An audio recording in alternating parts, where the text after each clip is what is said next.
Assalamualaikum warahmatullahi wabarakatuh. Waalaikumsalam warahmatullahi wabarakatuh. Salam sejahtera dan selamat siang semuanya. Puji syukur Alhamdulillah kita panjatkan kepada Allah Subhanahu wa Ta'ala karena pada kesempatan hari ini kita diberi kesehatan, diberi kesempatan dalam melaksanakan aktivitas sehari-hari.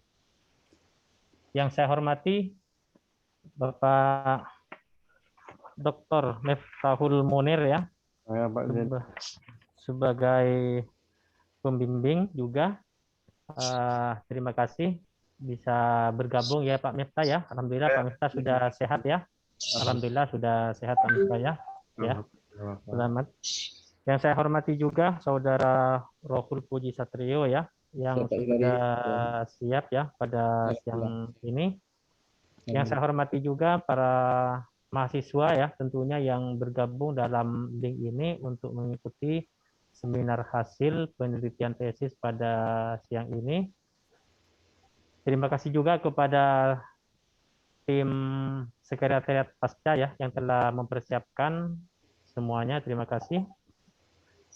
Baiklah, pada kesempatan ini kita laksanakan seminar hasil ini. Yang pertama, saya memberikan waktu ya kepada Saudara Rohul ya untuk presentasi tentunya apa yang bisa dipresentasikan pada kesempatan ini. Dan perlu diingat bahwa forum ini tidak lain adalah untuk menyampaikan hasil penelitian dan sekaligus juga untuk adanya sumbangsi pemikiran, saran untuk perbaikan, artinya untuk menyempurnakan draft tesis yang pada siang ini untuk dilanjutkan. Jadi kepada teman-teman mahasiswa tentunya yang terlibat pada kesempatan ini silakan nanti kalau misalnya ada masukan untuk lebih sempurnanya tulisan ini silakan, karena seminar hasil ini tidak lain adalah sharing ya. Seminar ini adalah sharing untuk saling membagi hal-hal apa yang sekiranya perlu ditambah nanti untuk melengkapi. Nah, baiklah, untuk selanjutnya saya berikan waktu kepada Saudara Rohul Puji Satrio ya. Mungkin waktunya maksimal 10 menit ya untuk dilaksanakan presentasi.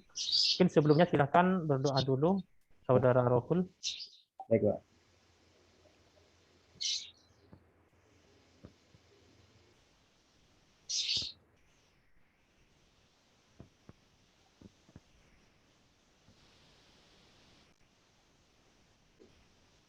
Ya, silakan. Sekarang waktunya pukul 2 kurang 10 menit ya. Nanti 10 menit maksimal Saudara Rohul untuk presentasi apa-apa yang bisa disampaikan dalam draft tesis ini. Silahkan saya berikan waktu kepada Rohul. Silahkan Rohul.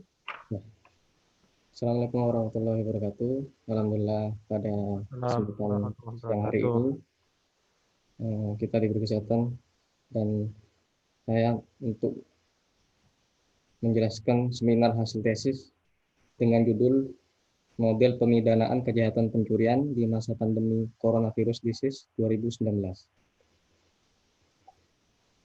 Silakan dilanjut, Devi.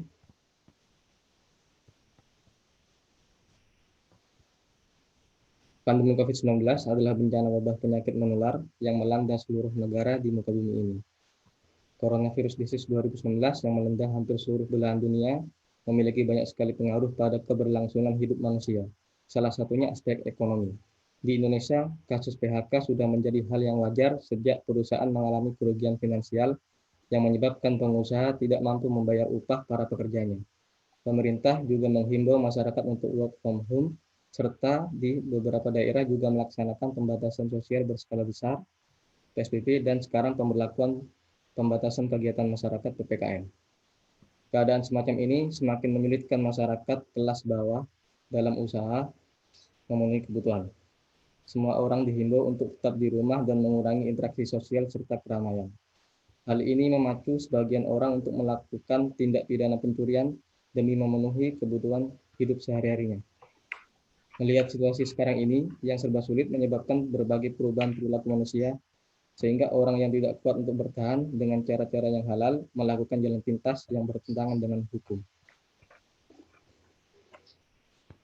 Rumusan masalahnya, rumusan masalah 1, mengapa tindak pidana pencurian di masa pandemi COVID-19 tidak menjadi pencurian dan kekerasan? Dan rumusan masalah 2 ialah bagaimana model pemidanaan kejahatan pencurian di masa pandemi COVID-19. Tipe penelitiannya, penelitian ini menggunakan jenis penelitian yuridis normatif, yaitu penelitian hukum berdasarkan peraturan perundang-undangan yang berlaku. Pendekatan masalah dalam penulisan tesis ini menggunakan pendekatan undang-undang. Pendekatan undang-undang dilakukan dengan menelaah peraturan perundang-undangan yang berkaitan dengan isu hukum yang ada. Dan sumber bahan hukumnya, bahan hukum primer merupakan bahan hukum yang utama, artinya mempunyai otoritas yang diutamakan. Bahan-bahan hukum primer terdiri dari peraturan perundang-undangan. Adapun bahan hukum primer yang diutamakan adalah sebagai ini. Lanjut, Bevi.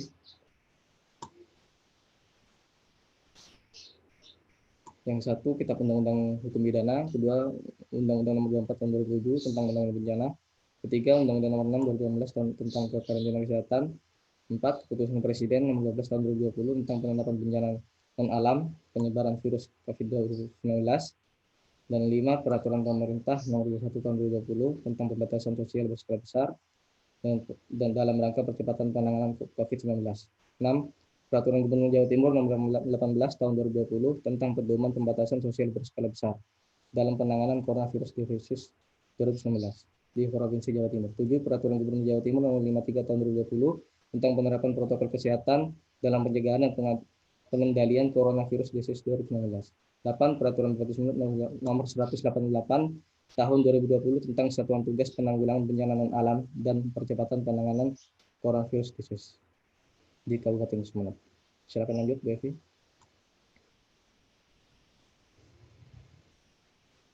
Teknik pengumpulan bahan hukum. Teknik pengumpulan bahan hukum dalam sisi ini dengan mengumpulkan bahan hukum, mengklasifikasi dan diuraikan, sehingga teknik pengumpulan bahan hukum yang dilakukan adalah dengan cara menggali kerangka normatif menggunakan bahan hukum yang membahas tentang teori-teori hukum serta penegakan hukum. Teknik pengolahan bahan hukum, pengolahan data penelitian yakni menelaah sistematika peraturan perundang-undangan yang dilakukan dengan mengumpulkan peraturan di bidang tertentu atau beberapa bidang yang saling berkaitan yang menjadi pusat perhatian penelitian. Silakan dilanjut, Devi.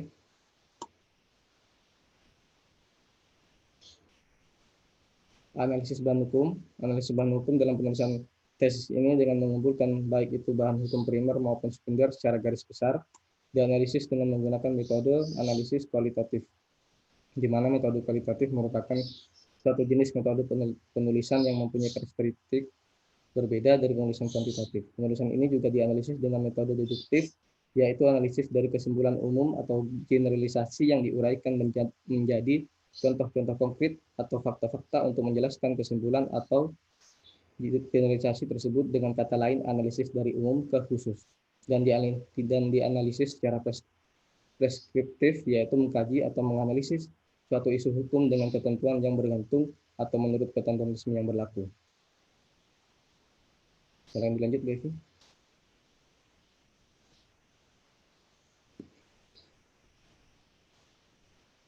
Pembahasan pertama ialah tindak pidana pencurian di masa COVID-19 tidak menjadi pencurian dan kekerasan.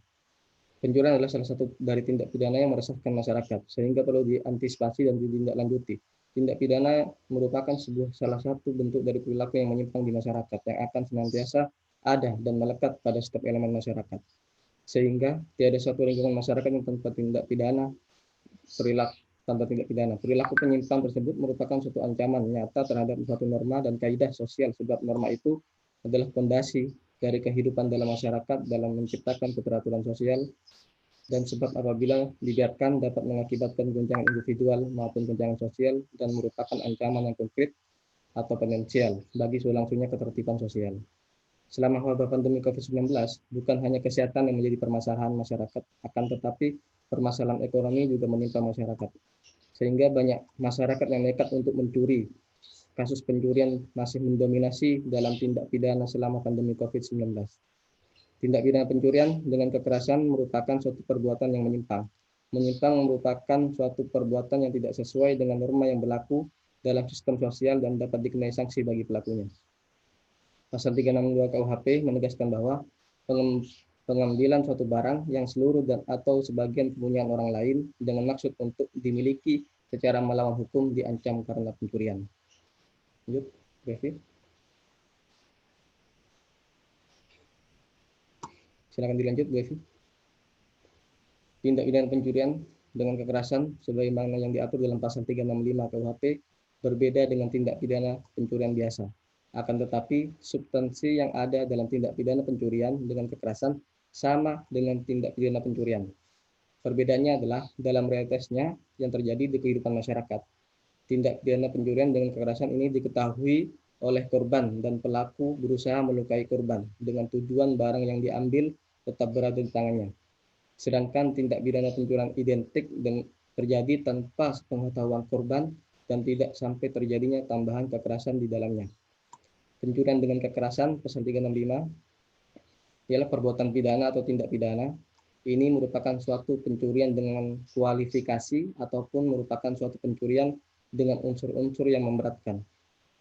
Pencurian kekerasan memang sangat berbeda dengan pencurian biasa. Namun substansi yang ada dalam pencurian dengan kekerasan sama dengan pencurian biasa umum. Letak perbedaan keduanya terletak pada teknis di lapangan. Pencurian dengan kekerasan adalah tindakan pencurian yang berlangsung saat diketahui sang korban. Sedangkan pencurian identik dilakukan saat tidak diketahui korban. Spesifikasi pencurian di masa pandemi COVID-19 masuk dalam kategori umum atau pencurian biasa. Maka berbeda dengan spesifikasi pengertian pencurian dengan kekerasan. Memang dapat pula terjadinya pencurian dengan kekerasan di masa pandemi COVID-19. Aspek perbuatannya yang sama, ialah perbuatan mencuri. Baik mencuri di masa pandemi COVID-19 ataupun mencuri dengan disertai dengan kekerasan. Namun dari sisi aspek hukumnya berbeda. Jikalau tindak pidana pencurian dengan kekerasan sudah jelas diatur dalam pasal 365 KUHP, sedangkan perbuatan pencurian di masa pandemi COVID-19 tidak ada aturan pastinya yang spesifik. Silakan dilanjut, Bevi.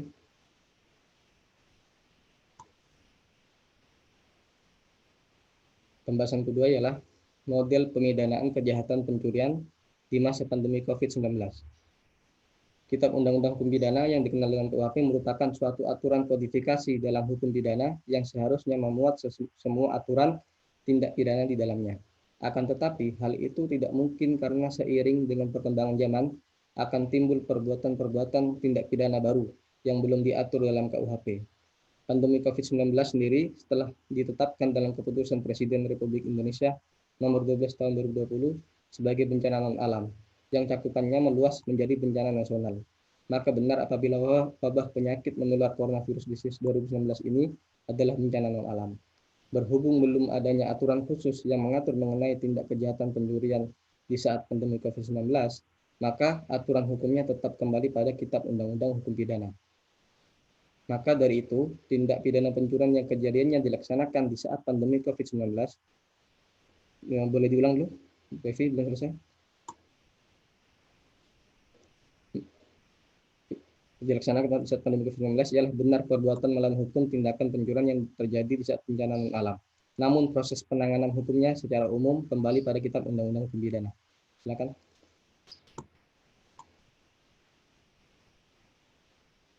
Berbeda jika pencurian dikala bencana alam. Tertera jelas dalam pasal 363 KUHP dengan bunyinya pasal 363 ayat 1 diancam dengan pidana penjara paling lama 7 tahun.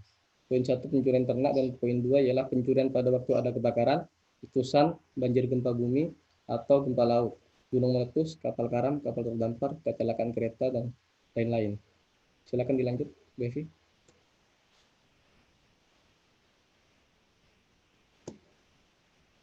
Berikut hanyalah sebagai contoh tentang putusan hakim mengenai tindak pidana pencurian di masa pandemi COVID-19 tertanggal 10 Maret 2021. Putusan Pengadilan Negeri Surabaya nomor 253 pidana B 2001 Pengadilan Negeri Surabaya. dengan terdakwa atas nama Taufik bin Syafi'un terbukti secara sah dan meyakinkan bersalah melakukan tindak pidana pencurian sebagaimana pasal 362 KUHP dalam dakwaan penuntut umum. Poin 1, menjatuhkan pidana kepada terdakwa oleh karena itu dengan pidana penjara paling lama 5 bulan. Poin 2, menetapkan masa penangkapan dan penahanan yang telah dijalani. Serta poin 3, menetapkan terdakwa tetap ditahan. Poin 4, sebagai barang bukti atau unit HP merek Oppo dan merek Samsung. Lanjut.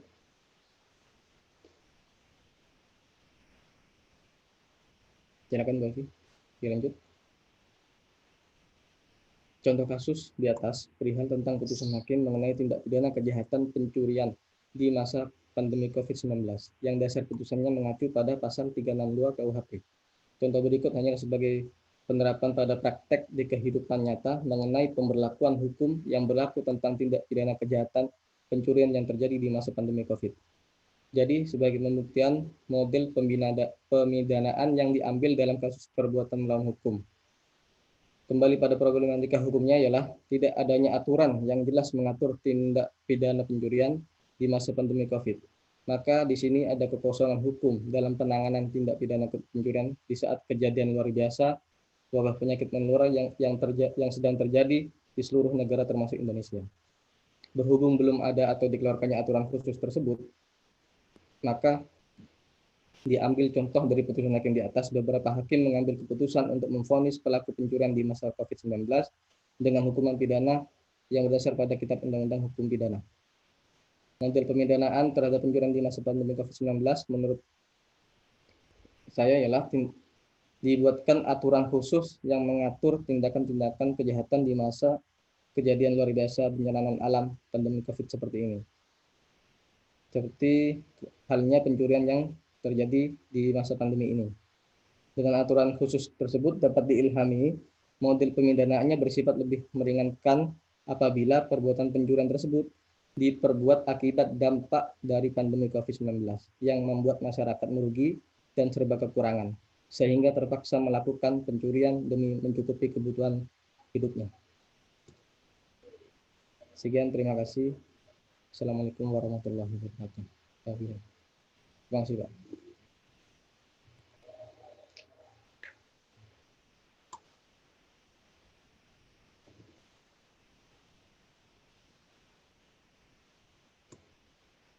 Ya, kurang lebihnya hasil dari seminar yang barusan saya sampaikan.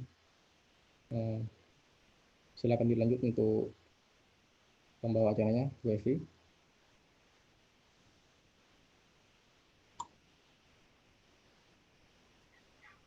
Pak Zainuri, mic-nya belum di-on kan, Bapak?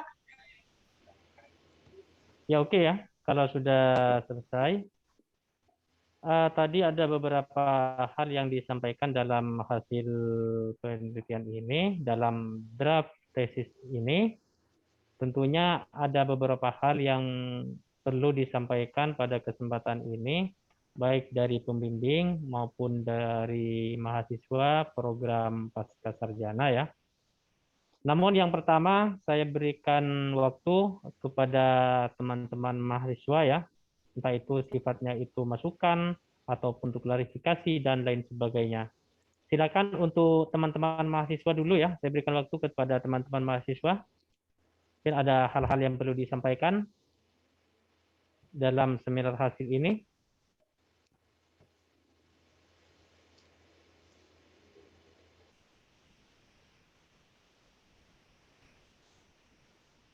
Ya, halo. Teman-teman mahasiswa ya, masih berpartisipasi ya ini ya.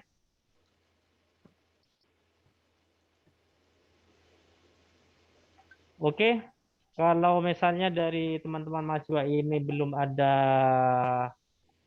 yang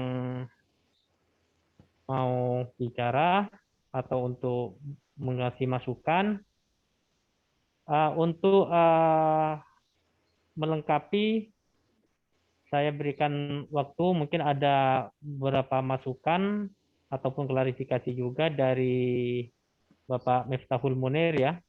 Silakan Pak Miftah dulu, mungkin mahasiswa nanti nyusul kalau ada yang mau disampaikan. Silakan Pak Miftahul Munir.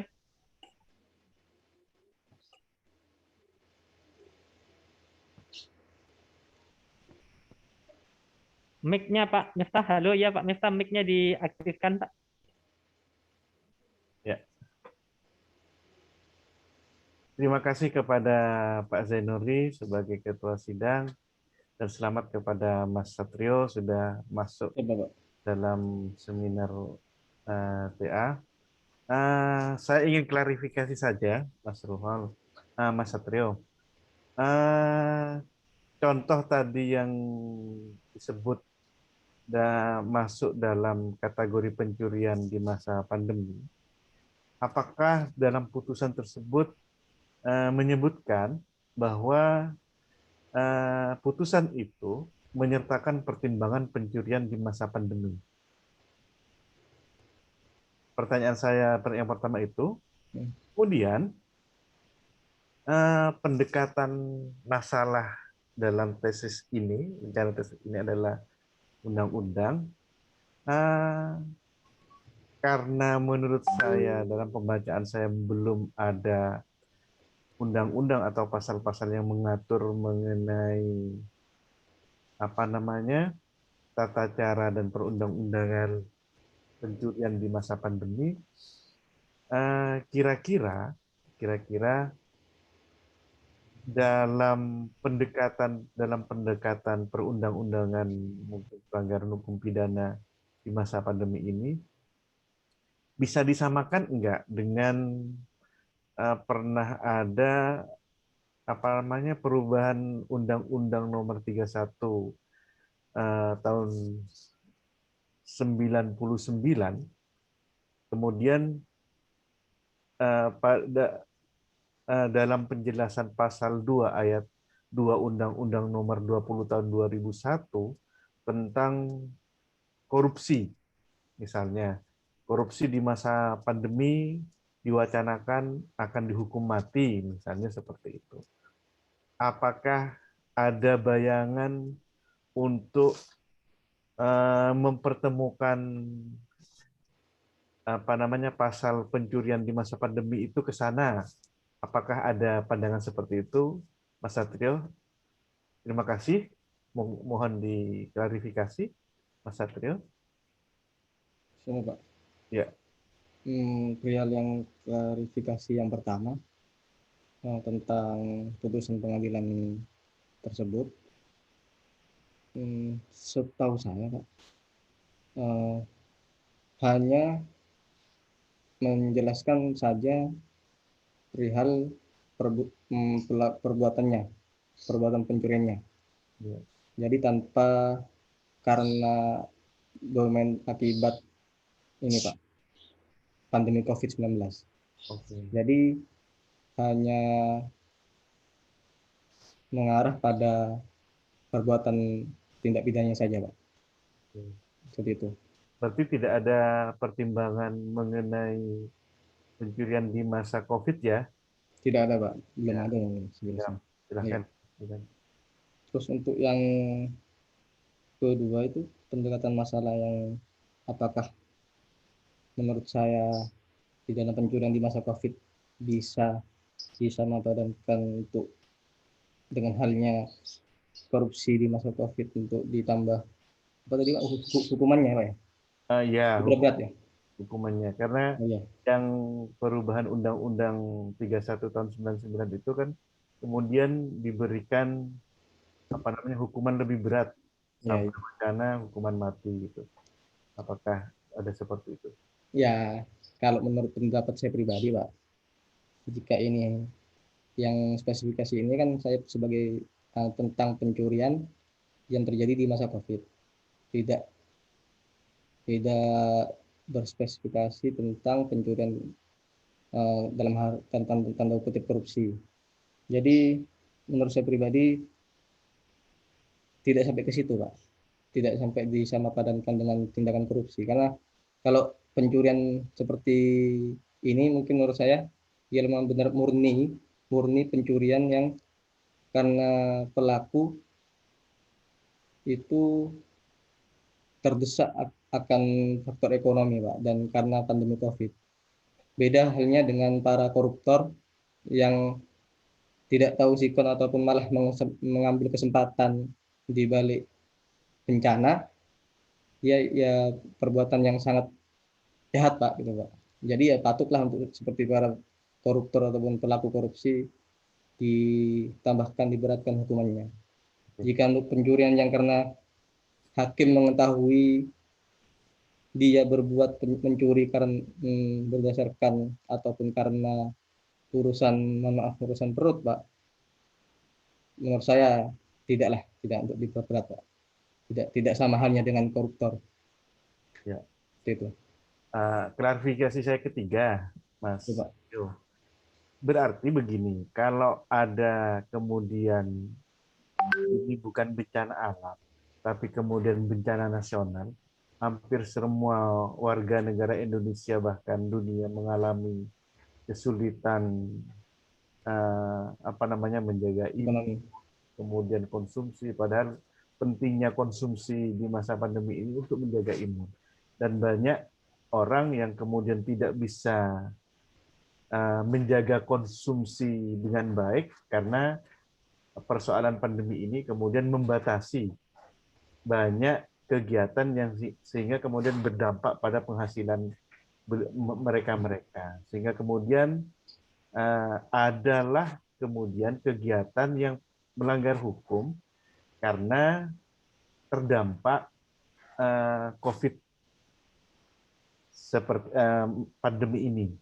Kira-kira bisa tidak misalnya kalau misalnya memang dia terdampak sangat besar sehingga pola konsumsinya bahkan membahayakan untuk imun dia atau keselamatan dia, mencuri, jangan-jangan ini bisa diringankan di masa pandemi. Kalau dia memang terbukti terdampak dan kemudian terbukti di pengadilan bahwa memang dia dalam keadaan yang sulit. Atau kemudian misalnya dia mencuri bahan pokok yang memang itu untuk konsumsi misalnya. Tadi saya berpikir tadi begini, karena dia mencuri HP, tidak ada hubungan mungkin dengan kegiatan konsumsi, sehingga kemudian tidak disebutlah pencurian di masa pandemi yang kemudian merugikan orang lain untuk menjaga imun, misalnya seperti itu. Yeah. Kalau misalnya dia mencuri bahan pokok, makanan, atau kemudian apa yang bisa dikonsumsi, mungkin itu diperberat. Yeah. Diperberat. Kalau sebaliknya yang saya sebutkan tadi, bisa saja pencurinya itu kemudian diringankan, karena terbukti kemudian dampak COVID ini berdampak pada pola konsumsi yang tidak baik kepada keluarga. Misalnya sudah tidak makan 2 hari, misalnya seperti itu. Itu bagaimana? Apakah? Ya, baik Pak. Silakan. Jika acuannya pada aturan hukum Pak, kembali pada KUH pidana, ya pasti akan sesuai dengan isi dari pasal-pasal KUH pidana tersebut. Namun, menurut saya Pak, semuanya akan kembali lagi pada pandangan hakim Pak. Ya. Hakim memiliki hak prerogatif, mempunyai pendapat pribadi bagaimana untuk memberikan vonis terhadap terdakwa Pak. Mungkin kembali pada itu Pak.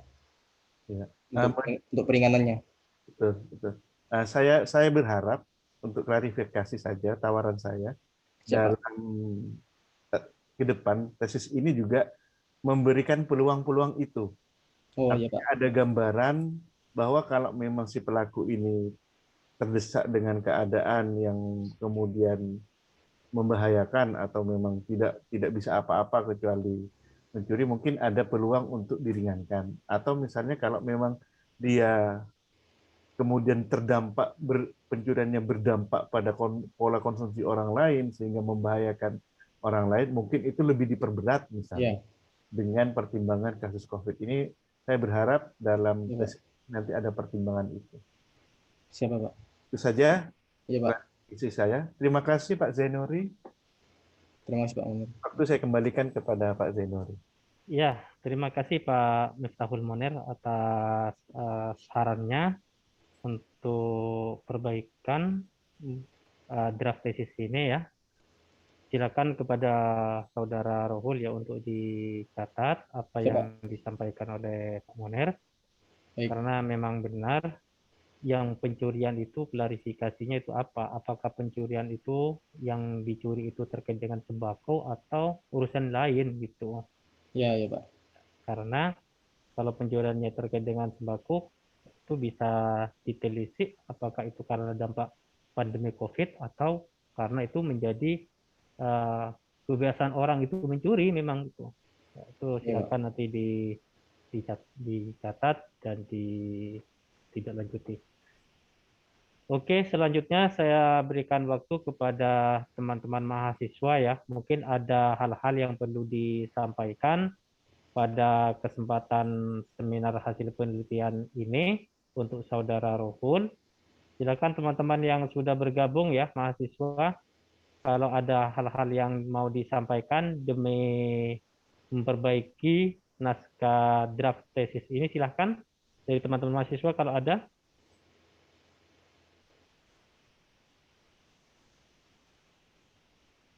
Oke ya, tidak ada ya. Kalau tidak ada, oke.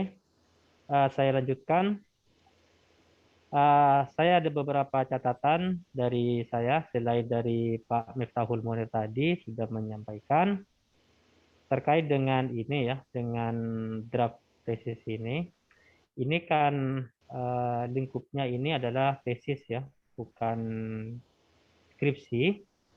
Jadi perlu saudara itu menganalisisnya itu dengan cara-cara pendekatan teori-teori hukum, bukan Siap, Pak. hanya bicara pasal-pasal saja, Siap, Pak. karena tracing dari tesis itu adalah bagaimana mengaplikasikan sebuah teori di dalam memecahkan permasalahan yang ada di rumusan masalah. Siap, Pak. Nah, ini kalau saya baca, saya lihat di pembahasan ini masih belum ada uraian-uraian analisis saudara yang menggunakan pendekatan-pendekatan kepada pendekatan konseptualnya. Ini nggak ada ini. Jadi Siap, Pak. itu masukan saya yang pertama. Yang Ya, Pak. kedua, di dalam metode penelitian hukum itu ada beberapa pendekatan. Ada statute approach, ada conceptual approach, ada historical approach, dan lain sebagainya ya, itu diantaranya.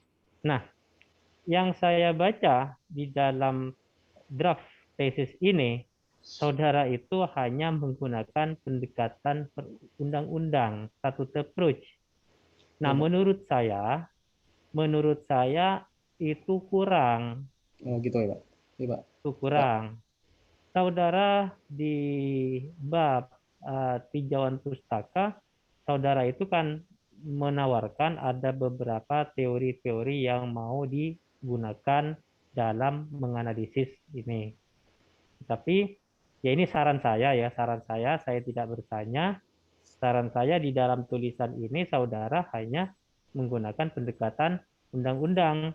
Nah, itu kalau masuk dalam klaster tesis itu tidak cukup itu kalau hanya undang-undang. Nah, yang dibutuhkan ini adalah minimal ada juga pendekatan secara konseptual. Nah, di dalam konseptual itu ada juga yang namanya teori-teori hukum apa? Nah, misalnya teori keadilannya misalnya. Masa tadi disampaikan oleh Pak Miftah, masa yang orang mencuri itu ternyata memang keadaan terpaksa, overmah misalnya. Masa dalam overmah itu orang mencuri itu harus dihukum. Nah, itu dari kacamata keadilan itu kan tidak adil. Iya, Pak. Justru orang mencuri dalam keadaan terpaksa itu harus dibebaskan dari hukum. Ingat, di dalam hukum pidana itu ada yang namanya asas, ada yang namanya asas pemaaf ya, ada namanya pemaaf. Memang betul perbuatan itu masuk pidana, tetapi dalam kondisi tertentu orang itu mencuri demi untuk makan karena memang terdampak oleh COVID. maka orang itu tidak bisa dipidana. Ini kalau bicara teori keadilan kan gitu kan? Karena apa? Ini mengacu kepada tujuan berbangsa dan bernegara. Negara itu punya kewajiban untuk melindungi dan menghidupi rakyatnya kan gitu kan? Iya, benar, Pak. Masa orang mencuri karena keadaan terpaksa atau overmah pada kondisi COVID-19 seperti ini harus dihukum. Nah, ini kan harus saudara melakukan analisis menggunakan pendekatan teori. Iya, Pak. Teori apa? Ya teori yang relevan tentunya ya. Kalau misalnya keadilan silahkan itu teori keadilan. Atau misalnya teori kesejahteraan yang di dalam negara hukum itu yang dikenal dengan istilah welfare state misalnya ya. Itu silakan saudara bisa digunakan itu. Nah, itu masukan saya yang kedua. Yang berikutnya, masukan saya di dalam penulisan ini silakanlah gunakan tulisan-tulisan yang sesuai dengan buku pedoman.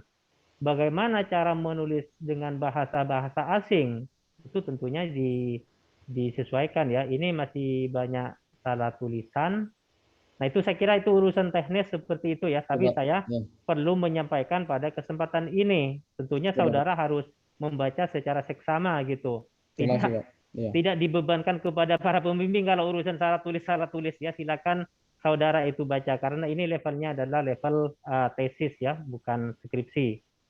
Nah, saya bicara seperti ini karena ini levelnya adalah level tesis ya untuk S2 karena S2 itu memang kalau bicara lapisan-lapisan di dalam hukum ini mengarah kepada kajian-kajian teorinya. Ini yang bisa saya sampaikan pada kesempatan ini.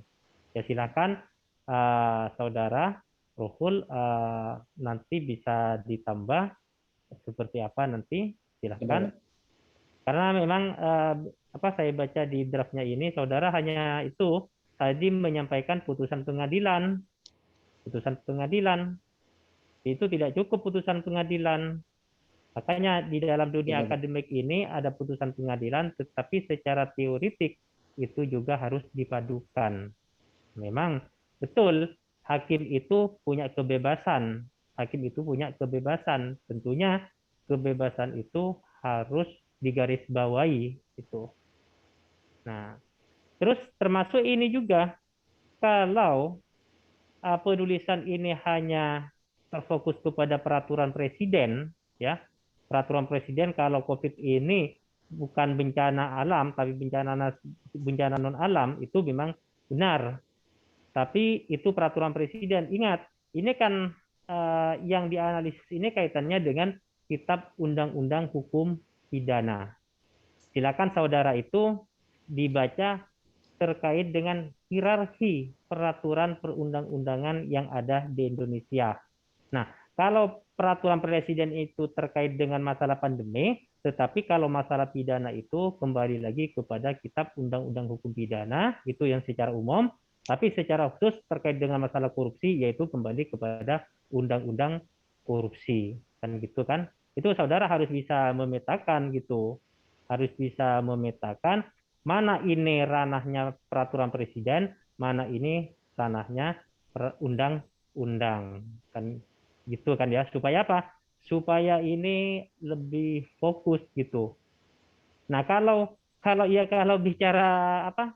Bicara peraturan presiden, ya semuanya kejahatan atau contohnya pencurian itu masuk pidana biasa kecuali terkait dengan masalah korupsi. Karena apa? Karena peraturan presidennya memang mengatur demikian.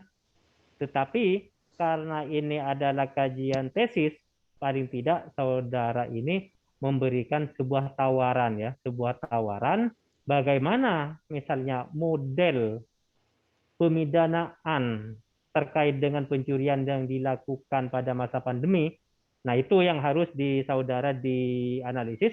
Apakah pencurian itu memang terkait karena kebutuhan yang mendesak, karena pandemi COVID tidak ada yang mau dimakan misalnya, atau karena orang mencuri itu karena itu menjadi kebiasaan apa ya mencuri gitu. Nah, itu saudara harus bisa disitulah saudara itu menganalisis yang yang harus lebih fokus supaya apa? Supaya saudara itu punya tawaran gitu, punya tawaran, rekomendasinya begini loh, rekomendasinya. Nah, tadi saudara juga mengutip putusan-putusan pengadilan. Kalau putusan pengadilan ya pasti putusan pengadilan itu pasti mutus yaitu merupakan tindak pidana biasa gitu. Karena apa? Karena hakim itu pasti mengacu kepada kitab undang-undang hukum pidana. Kalau yang dihadapi itu seorang koruptor, pasti itu mengacu kepada undang-undang tentang tipikor dan itu pun hakimnya hakim uh, itu ad hoc gitu di bidang hakim itu korupsi gitu terkait korupsi. Saya kira itu dari saya ya, Saudara Ruhul ya. Mungkin itu juga Pak Miftahul Mulid dari saya sebagai pembimbing Pak Miftah. Ya, Pak dari J. Ya, mungkin dari teman-teman mahasiswa ada yang mau disampaikan, silahkan. Kalau ada, ya kalau tidak ada saya tidak akan memaksa harus ada. Ya, oke lah kalau tidak ada mungkin dari Pak Miftah ada lagi sebelum ini di-close. Saya Pak Zainuri sudah cukup, Pak. Oh ya ya ya, oke. Oke, kalau sudah cukup dari Pak Miftah, dari saya rasa sudah cukup itu inti poinnya yang harus dibenahi menurut saya dan juga menurut versi Pak Miftahul Munir itu tadi ada klasifikasi juga tadi yang disampaikan. Ya, saya kira sampai di sini acara seminar hasil penelitian tesis Saudara Ruhul Puji Satrio ya. Iya, Pak. Terima kasih Pak Miftahul Munir ya Pak Miftah ya. Terima kasih ya. Semoga sehat selalu Pak Miftah ya. Amin. Ini posisi di mana Pak Miftah? Di Jogja ya? Di Jogja Pak Zainuri. Oh iya. Oke, terima kasih. Terima kasih juga kepada teman-teman mahasiswa yang telah bergabung pada kesempatan ini ya. Ini sebenarnya seminar hasil penelitian ini tidak lain adalah untuk memberikan masukan kepada penulis tesis, khususnya umumnya adalah untuk semua mahasiswa juga. Artinya tahu gitu bagaimana dalam hal menulis tesis gitu. Nah, inilah tujuan utama sebenarnya diadakan yang namanya seminar hasil penelitian. Semuanya kita belajar. Saya juga belajar. Belajar ya diskusi semuanya gitu. Karena kalau bicara keilmuan itu tidak tuh. Oke, terima kasih sekali lagi mahasiswa pada Saudara Ruhul yang